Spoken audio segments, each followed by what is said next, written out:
I never expected a simple knock on the door to change everything. But when I opened it and saw Grayson, the former Marine who lived 2 houses down, standing there with a look I'd never seen before, I knew this wasn't going to be about lawn mowers or the neighborhood watch. It was a Tuesday. I remember because I'd just come home from the high school where I taught English, dropped my bag, and was halfway through making dinner. Grayson wasn't the kind of guy who dropped by. We waved, sometimes small talk. Once, he helped me carry a broken chair to the curb. That was it. Until now. He didn't say much at first, just shifted his weight, hands deep in the pockets of his jeans, like he was holding something too heavy to carry alone. "I need a favor," he said, finally. Something in his voice made me pause. It wasn't just the words, it was how they cracked at the edges, like they'd been rehearsed too many times, and still came out wrong. I opened the door wider. "Come in," I said. We sat at my kitchen table. Grayson didn't touch the glass of water I gave him. He stared at the surface like he was looking for answers in it. "It's my sister," he said. "Ellie. She's going through it. Divorce. 2 kids. It's been rough." I waited. She won't talk to me. Not about anything real. She thinks I'm judging her or trying to fix her. I'm not. I just want her to be okay. He exhaled slowly, pressing his palms flat against the table. "She needs someone. Someone who can just listen. And I thought of you." That caught me off guard. "Me? You've always struck me as someone who gets it, who doesn't need to say much but somehow says enough." I wanted to laugh, not because it was funny, but because it felt surreal. Why would this man, this guarded ex-soldier, who barely knew me, ask me to intervene in something so personal? But I didn't laugh. I looked at him. Really looked. Saw the quiet panic behind his calm, the desperation buried in restraint. "When?" I asked. He looked up, surprised. "Tomorrow, if you can." I nodded. "Okay." The next day, I met Ellie at a coffee shop not far from the school. She was cautious at first, polite, but distant. I didn't push. I let her speak when she was ready. Over an hour passed before she began to open up. She spoke about the silence in her house, the exhaustion of pretending everything was fine for her kids, the fear of being seen as weak, the shame of asking for help. I didn't fix anything. I just listened. But when she stood to leave, there was something different in her voice, lighter, like she'd released a weight she didn't know she was carrying. That night, Grayson came by again. "She talked to you?" he asked the second I opened the door. "She did," I said. "She's stronger than she thinks." He stepped inside, and for a moment, we stood in the quiet. "Thank you," he said, his voice tight. I didn't know who else to turn to. His eyes met mine. For a second, longer than it should have been, we didn't look away. From that night on, things shifted. Subtle at first. A glance held too long, a silence that stretched past casual. He started dropping by more often. Not with a purpose, just to be around. I started to expect it, then anticipate it. One evening, after his 3rd unannounced visit that week, we sat on my porch watching the sky dim. "You ever feel like you're holding back your whole life?" he asked suddenly. I looked at him. He wasn't smiling. He wasn't joking. "All the time," I said. Grayson turned to me. There was something in his expression that made my pulse skip. Not desire. Not yet, but recognition. Like he saw something in me he hadn't let himself see before. "I've spent so long keeping it all inside," he said. "What I want, what I feel. I thought if I ignored it, it would go away." "It doesn't," I said. He nodded. No, it doesn't. Silence again. But this time, it pulsed with something raw and electric, something neither of us could name. Or maybe didn't dare to. That night, when he left, he hesitated at the door. He looked back, as if he wanted to say something, but didn't. And I knew this wasn't just about his sister anymore. Something else had started, and whatever it was, it would only get harder from here. Grayson started coming by more frequently. At first, it was about Ellie, short updates, small thank yous, sometimes just silence between us. But soon it wasn't about her at all. He'd show up after work with no reason, linger on the porch with a beer in hand, ask questions he never used to ask, about my family, my past, my thoughts on love.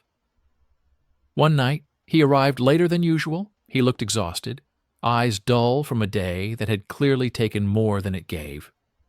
"Long one?" I asked, passing him a glass of water. He nodded, but didn't answer. He sat down, elbows on his knees, and stayed quiet for a long time. Then, "Do you ever think about what your life would be if you'd made different choices?" I didn't answer right away. I knew what he was really asking. "Yeah," I said. "But I try not to stay there too long." Grayson exhaled slowly. "I've been doing nothing but living there lately." He leaned back and closed his eyes, his chest rising and falling with a slow, controlled rhythm. "I had a friend," he said suddenly, "in the Corps. Tyler. We were close. Too close, probably. Nothing ever happened. Not really. But there were moments." "What kind of moments?" I asked carefully. He opened his eyes but didn't look at me. "The kind you carry for years." The silence that followed was heavy, but not awkward. It felt like standing at the edge of something that had no name, only gravity. "I never let myself think about it," he continued. "I shoved it down, buried it under duty and family expectations and all the other crap I told myself mattered more. And now," Grayson looked at me then, really looked. "Now I'm not so sure I buried it deep enough." He didn't stay long that night. When he left, he hesitated again at the door. I thought, maybe, he would say something more. But instead, he gave me a look I couldn't decipher and walked into the night. The next day, he didn't text. Not the next either. By the fourth day, I stopped checking my phone every hour. But on the fifth day, I found a folded note on my porch. "Sorry. I can't keep doing this. I thought I could handle it, but I can't. Please don't hate me. G." My chest tightened. I stared at the paper, rereading it until the words blurred. He'd pulled away completely. I tried to rationalize it, that he was scared, confused, maybe ashamed. But it didn't make the silence any easier to bear. I knew what it felt like to be someone's secret, to be the thing they were curious about, but too afraid to hold in the daylight. I didn't try to reach out. Not right away. I gave him space. Maybe I gave myself some too. But then Ellie texted, "What happened between you and Grayson?" The question hit me like a punch. I hadn't told her anything. I typed, "Why do you ask?" Her reply came fast. "He's not himself. He's angry. Shut down. Said something about ruining everything. I'm worried." I stared at the screen, fingers hovering over the keyboard. Should I tell her? Would it even help? Before I could respond, another message came through. He said he pushed away the only person who saw the real him. I swallowed hard. That could have meant anyone, or it could have only meant me. The next day, I saw him across the street, loading groceries into his truck. He noticed me, but looked away quickly. The tension between us now had a new name. Fear, not mine. his. Later that week, I heard from Ellie again. She asked if I could come by. Said the kids had been asking for me, and she thought it might help. When I arrived, Grayson wasn't home, or maybe he was avoiding me. I played board games with the boys, helped Ellie fix a shelf, tried to act normal. But as I was leaving, she stopped me at the door. "You don't have to say anything," she said. "But if you care about him, don't give up. He's lost right now, but he listens to you, even when he pretends he doesn't." I nodded, unsure how to respond. That night, I sat on my porch for hours. I thought about all the moments, subtle, unspoken, where he'd let his guard down. The nights filled with silence that meant more than words ever could. The weight in his eyes when he talked about Tyler. The way his hand brushed mine and lingered just long enough to mean something, if we let it. But maybe that was the problem. He wasn't ready to let it. Still, the next morning I wrote a note. "You don't owe me anything, but you don't have to be alone either. I'm still here, if you ever want to talk." I didn't sign it. I didn't have to. I left it under his doormat and walked away. Days passed, then a week. There was no response to the note I left under Grayson's doormat. No knock at the door. No text. No trace of the man who once seemed to be everywhere in my life without ever really entering it. I tried to move on, buried myself in work, took on extra hours, stayed out of the house longer than I needed to, but every evening I came home to the same silence, the same questions. Then, one Friday afternoon, I ran into Ellie at the grocery store. She looked tired, concerned. "He's different," she said carefully, like she was measuring her words. "Colder. Closed off again. But it's not just that. He's been drinking more. And I saw him with someone the other night. A woman. They left together." I felt my stomach drop, but I didn't flinch. I nodded, thanked her, paid for my groceries, and walked out into a world that suddenly felt smaller. I shouldn't have cared. We weren't anything. Not really. A few conversations, glances, a near confession, but knowing something doesn't always protect you from feeling it. That night, I didn't sleep. 2 days later, I saw them together, Grayson and the woman, outside his truck, laughing about something. She touched his arm, and he let her.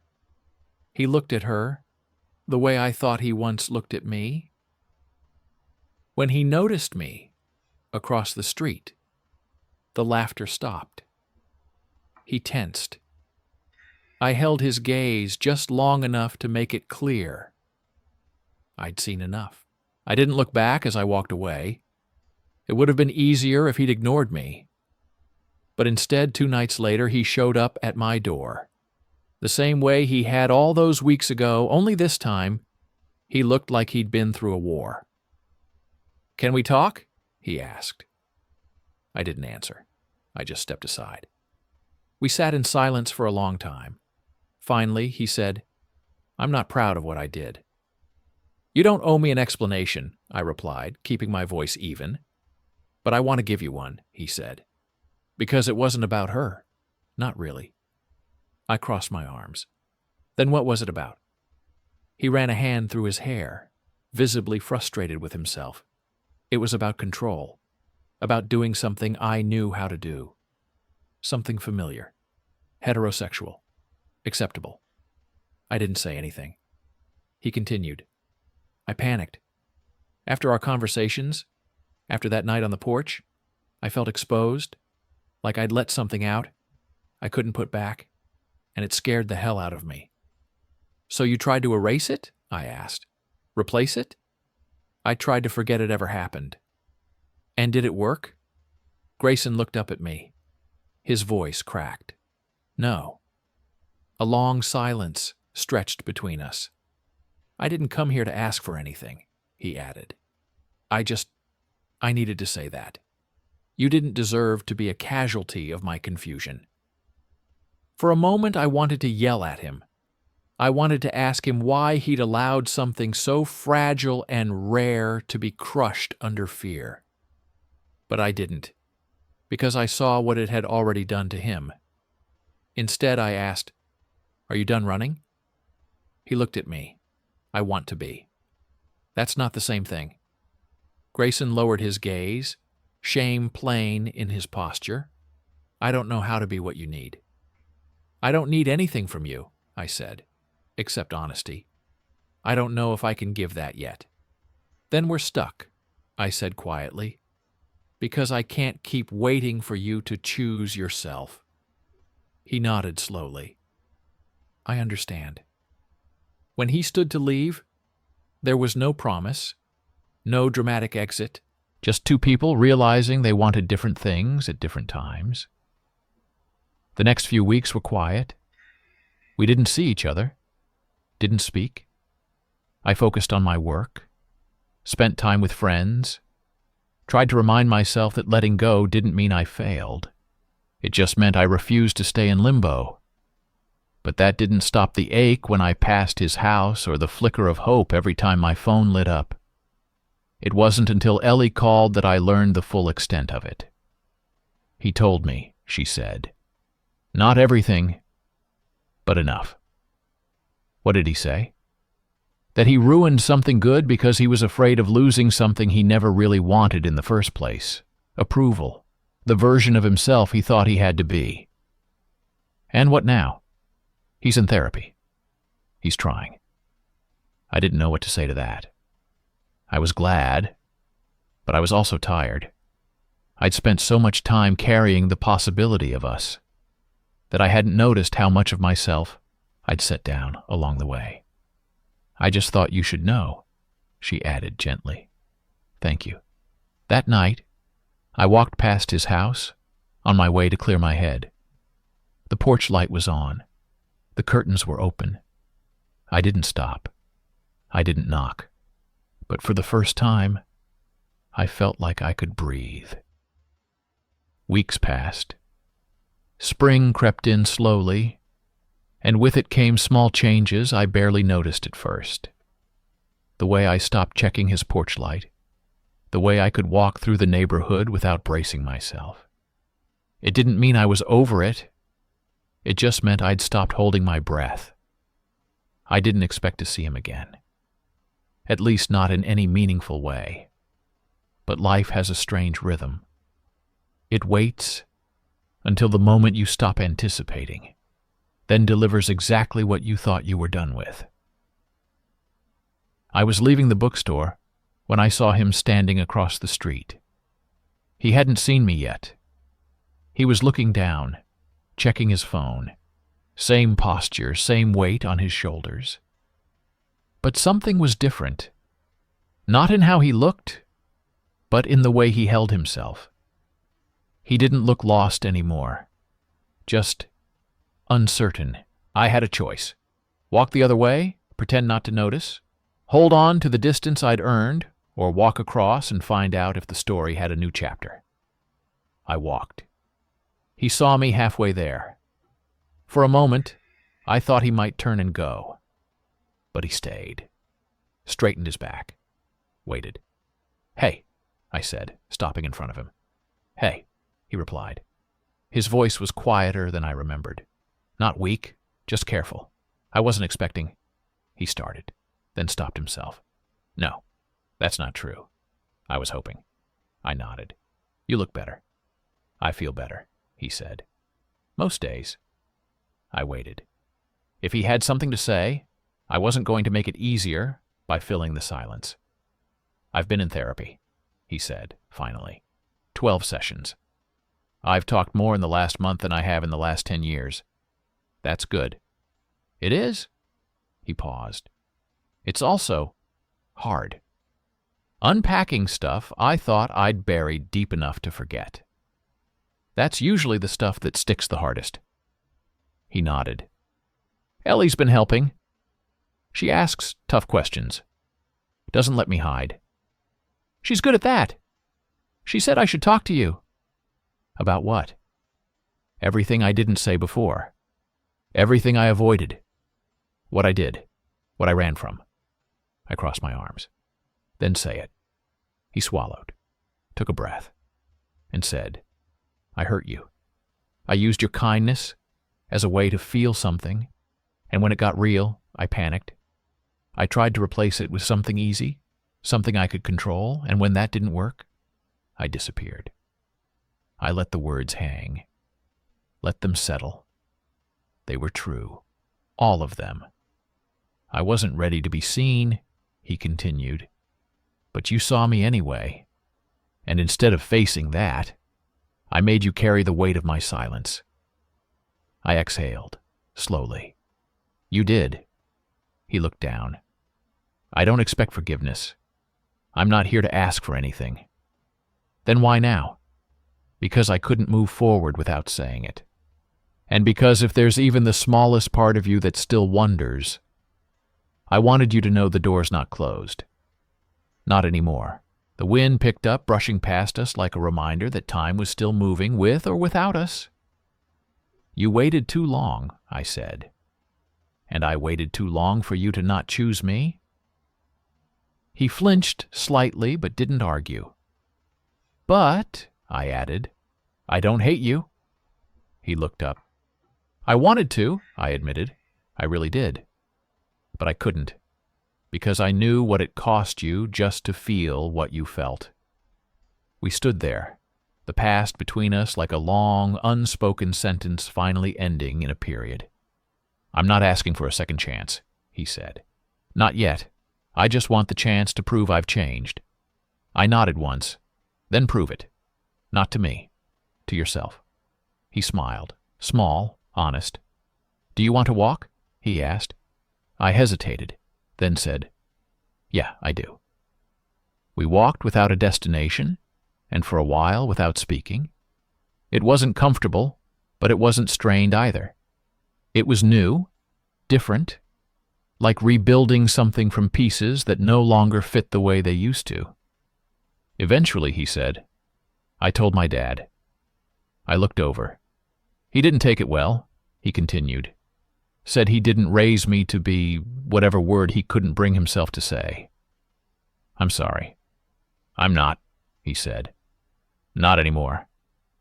I think he needed to hear it. And I needed to say it. That's brave. It was overdue. We walked a little more. Do you ever think about what this could have been if things were different? He asked. All the time, I said. But that doesn't change what it is now. No, it doesn't. We stopped near the edge of the park. Kids were playing in the distance. A couple walked by with a dog.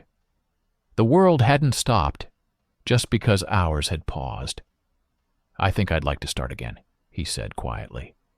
Not where we left off. Just somewhere.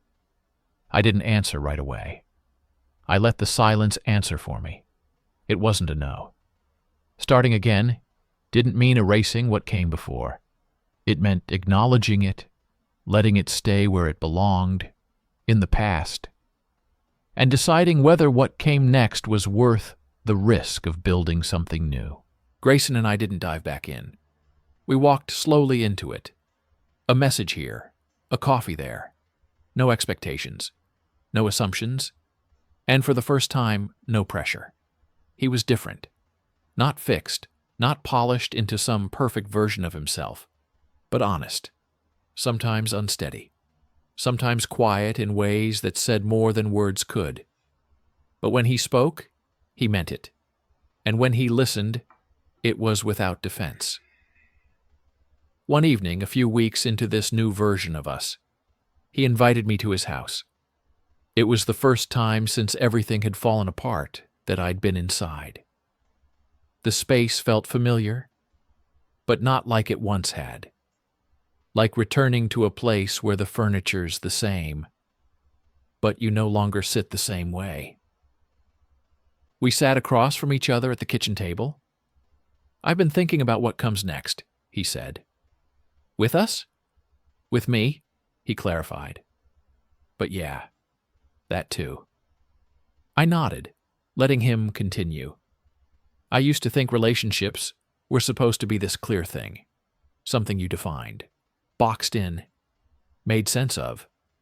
But maybe they're more like a conversation, one that doesn't end as long as both people keep showing up. Some days are easier to speak than others, I said. Yeah, he agreed. And some days, you speak just by being there. He paused. I want to be there, not just for you, for myself. That meant something coming from him. For so long, Grayson had existed for other people, his family, his job, the version of himself he thought the world would accept. To hear him speak of showing up for himself felt like watching a door open from the inside. I didn't say anything right away. I just looked at him, not to analyze or decode, but to acknowledge. I believe you, I said.